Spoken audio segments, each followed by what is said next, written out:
Trump के दबाव की बदौलत ही गजा और इसराइल के माबैन सीज फायर डील मुमकिन हो सकी है। साबिक सफीर मलीहा लोहदी की प्रोग्राम तब्दीली में गुफ्तगू। उन्होंने कहा कि अभी देखना बाकी है कि इस सीज फायर पर अमल दरामद कितना होता है।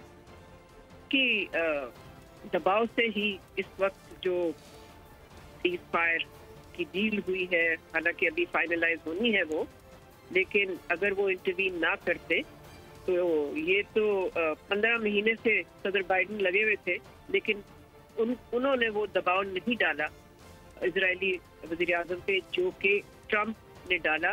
लेकिन अभी हमने देखना है कि ये सीज फायर एग्रीमेंट किस तरह से इस पे अमल दरामद होता है। ये अभी के काफी चैलेंजेस बाकी हैं। डोनाल्ड ट्रंप क्योंकि रिवायती पॉलिटिशियन नहीं है, तो पहले ही दिन ऐसी पॉलिसी वो देने जा रहे हैं कि जो बियॉन्ड इमेजिनेशन होगी, किसी की तवक्कुआत से ऊपर। आप देखें कि अभी वो उन्होंने ओथ नहीं लिया है, अपने व्हाइट हाउस में जाने से पहले ऐसी मैसेजिंग कर दी है, इतनी स्ट्रॉन्ग मैसेजिंग कर दी है कि मैं आऊंगा तो मैं अनयूजुअल किस्म के डिसीजंस लूंगा।